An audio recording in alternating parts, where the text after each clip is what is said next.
ನಮಸ್ಕಾರ ಎಲ್ರಿಗೂ. ಈ ವರ್ಷ ಮಳೆಯಿಂದಾಗಿ ಆಸಾಮಲ್ಲಿ ಪ್ರವಾಹ ಬಂದಿದೆ. ಸೊ ವಿಡಿಯೋನ ತೋರಿಸ್ತೀನಿ, ನೋಡಿ. ಆಮೇಲೆ ಇದ್ರ ಬಗ್ಗೆ ಡಿಸ್ಕಷನ್ ಮಾಡುವ.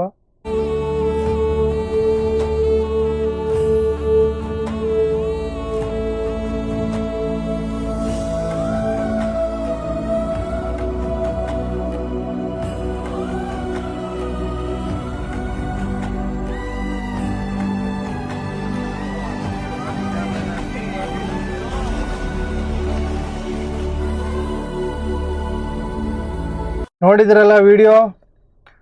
12 ಡಿಸ್ಟಿಕ್ಗಳು, 900 ಹಳ್ಳಿಗಳು, 150ಕ್ಕೂ ಹೆಚ್ಚು ಜನ ಕಾಣೆಯಾಗಿದ್ದಾರೆ, 50ಕ್ಕೂ ಹೆಚ್ಚು ಜನ ಸತ್ತೋಗಿದ್ದಾರೆ, 8 ಲಕ್ಷಕ್ಕೂ ಹೆಚ್ಚು ಜನಕ್ಕೆ ಇದು ಪ್ರವಾಹ ಭೀತಿ ತಲುಪಿದೆ.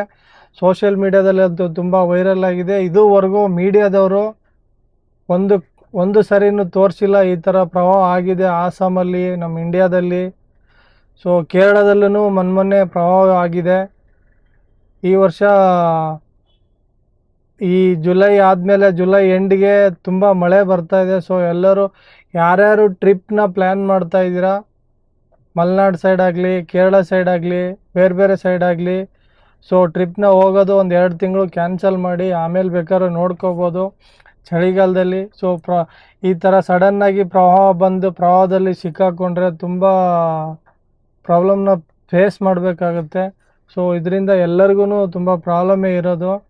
ಮನೆಯಲ್ಲಿ ನಮ್ಮನ್ನೇ ನಂಬ್ಕೊಂಡು ಅಪ್ಪ ಅಮ್ಮ ಹೆಂಡ್ರು ಮಕ್ಕಳು ಇರ್ತಾರೆ. ಸೊ ಅವ್ರ ಬಗ್ಗೆನೂ ಯೋಚನೆ ಮಾಡಿ ರೈಡ್ ಮಾಡೋದಾಗಲಿ, ಟ್ರಿಪ್ನ ಪ್ಲ್ಯಾನ್ ಮಾಡೋದಾಗಲಿ 2 ತಿಂಗಳು ಕ್ಯಾನ್ಸಲ್ ಮಾಡಿ ಅಂತ ಹೇಳ್ತಾ ಇದ್ದೀನಿ. ಆಸಾಮ್ ಬಗ್ಗೆ ಎಲ್ಲೆಲ್ಲಿ ಪ್ರವಾಹ ಆಗಿದೆಯೋ, ಬರೀ ಆಸಾಮ್ ಅಂತಲೇ ಅಲ್ಲ, ಎಲ್ಲೆಲ್ಲಿ ಪ್ರವಾಹ ಆಗಿದೆಯೋ, ಎಲ್ಲೆಲ್ಲಿ ಯಾರ್ಯಾರು ಗಮನಕ್ಕೆ ಬಂದಿದೆಯೋ, ನಿಮ್ಮ ಕೈಲಾದಷ್ಟು ನೀವು ಸಹಾಯ ಮಾಡಿ. ಇಂಥ ಟೈಮಲ್ಲಿ ನಾವು ಒಬ್ಬರಿಗೆ ಸಹಾಯ ಮಾಡಿದ್ರೆ ನಮಗೆ ಒಬ್ಬರು ಸಹಾಯ ಮಾಡ್ತಾರೆ.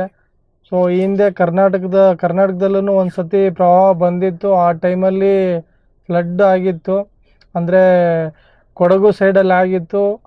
ಆಲ್ಮೋಸ್ಟ್ ಎಲ್ಲ ಕಡೆಯಿಂದನೂ ಜನ ಸಪೋರ್ಟ್ ಮಾಡಿದ್ದಾರೆ, ಕೈಲಾದಷ್ಟು ಸಹಾಯನೂ ಮಾಡಿದ್ದಾರೆ.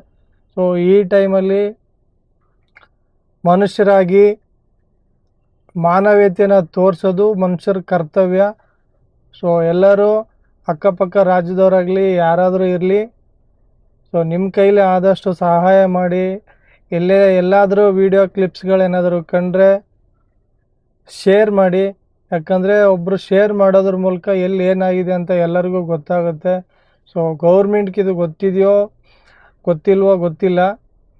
ಸೊ ಮೀಡಿಯಾದವ್ರು ಇದುವರೆಗೂ ಎಲ್ಲೂ ತೋರಿಸ್ತಾ ಇಲ್ಲ. ಸೋಷಿಯಲ್ ಮೀಡಿಯಾದಲ್ಲಂತೂ ವೈರಲ್ ಆಗ್ತಾ ಇದೆ. ನೋಡಿರೋರು ಶೇರ್ ಮಾಡಿ, ಆದಷ್ಟು ಸಪೋರ್ಟ್ ಮಾಡಿ ಅಂತ ಕೇಳ್ತಾ ಇದ್ದೀನಿ. Pray for awesome.